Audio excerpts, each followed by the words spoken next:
Hello and welcome to the CASTcast. This is the podcast for the Association for Software Testing and specifically for the Conference for the Association for Software Testing, otherwise known as CAST. I'm Michael Larson. And I'm Claire Moss. And today we are joined by Josh Gibbs. Hey, y'all. So Josh, we like to give everybody a chance to, in a sense, give us a little bit of a rundown on their origin story. So Mike's yours. Go for it. Is this the how I came to testing story? Yes. I actually came to testing as a security engineer. I was working at a company that did bank security, and that was not the tracking the money so much. It was primarily network security. So we were doing routers, servers, switches, all kinds of network devices. We had internal software that we had written that was custom code to do that. And I became the person who was the internal beta tester because we did not actually have a testing team. Through that, I actually learned, hey, I actually do a lot of testing on the job, and this is kind of fun. Never really had thought of myself as a tester, and that's how I kind of fell into testing. Is that when I met you at the meetup? Were you working in that job? Yes, I was. Oh, okay. Yeah, Josh and I met here in Atlanta. I actually was really excited about Josh's background and brought him in for an interview and got him on my team because I was so happy about his skill set. So I'm really curious about this talk that you're going to be giving at CAST. Yeah, so the title is Black Swans Wear Hoodies. Josh, go ahead. It's your talk, so get us into the story.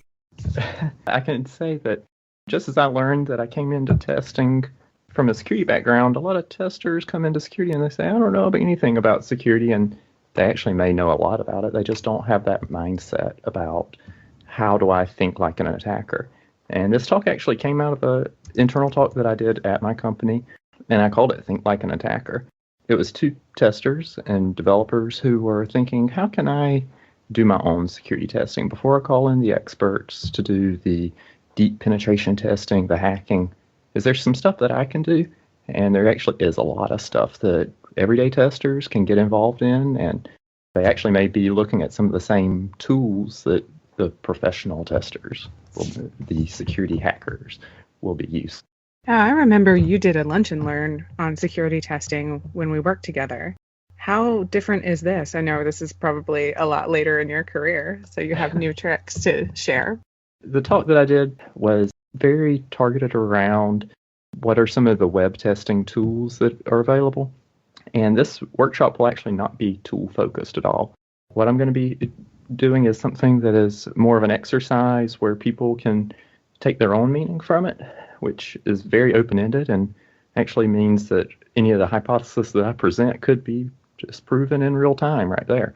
What I'll be presenting is some different ways to look at risks and ways that you might be able to predict things and you also might not be able to predict things. Many times the concept of threat modeling, as security people call it, is very predictive, prescriptive, and the real world's not like that. Yeah, one of the things I noticed here from your description was that very often when we create our personas to test a product, we tend to create the personas so that we can test the positive aspects of the product, the way that it's meant to be used. And we don't necessarily step back and say, I'm somebody who wants to rip off a company. And I think that just very often we don't naturally want to think that way because let's face it, it's kind of a value judgment on ourselves. Do we want to picture ourselves as conniving, evil, horrible people? And I guess for many of us, the answer is no. And that's a disadvantage because there are people who think that way. So getting into the mode of how to shape the thoughts that we bring to our testing is probably just as important as the tools that we use if we're going to go and try to break stuff. Exactly. Well, I'm curious. I've used personas in testing before, and I guess when you think about personas, you have the favored users and the disfavored users. So here, when we're talking about hackers, clearly we don't want their business without giving away too much of the excitement of the workshop. How do you help people think outside the usual framing? So there's many different types of attackers, and if you are trying to defend against a particular attacker, it makes things a lot easier than the nebulous, everybody who could come at me. That's one approach that we've used in my current work. I think that these are the people that are going to be attracted to this product. because it provides something that can be weaponized, or it helps them achieve their end goal. And by identifying what those end goals are for your different attackers, you can put mitigations around the particular aspects of the system that they're going to try to tamper with. It sounds like we can use a lot of the skill set that we already develop in understanding how people use the software, but in kind of a twisted way. In a twisted good way, yeah. Yeah. Well, my tagline's always using my evil powers for good. I feel like that's a really good frame for understanding how people can misuse software. Yeah, and I hope that everybody that comes to the talk is actually thinking in that same way. I have some evil powers that I can use. I don't think that this is something where certain bad people in the world or that just somehow have some super skills. That somebody in a particular situation is doing something, they may not even realize that they're causing harm to the system. They may be acting in perfectly goodwill, but it may have a different interpretation from the other side. If you can give us one takeaway or one little key thing that people can even just start to think about right now to get them excited about it, what's one little aha moment that you could possibly recommend just from this podcast? They might be able to say, oh, I can do that. Cool. So how about I give you two? Oh, that's dangerous. Yes. Okay. So one is, if you're not already doing threat modeling, go look it up. There are actually several books on it. They're different practices and techniques for doing threat modeling. You don't have to learn a great deal in order to actually get started using some of the techniques. If you already have a data flow diagram of your application, you can start to draw little circles over the different components and watch as your system goes from being a cohesive, homogeneous thing to being different little pockets of data and interactions. And as you watch the data flow from one system component or one pocket to another, those are some entry points where an attacker may be able to escalate privileges or where they may try to break in. So that's the first one. The second one is thinking about where to get these personas that we're talking about that are kind of the stock personas that may get you thinking about how to create your own. There's several data sources. One that is called the Verizon Data Breach Report.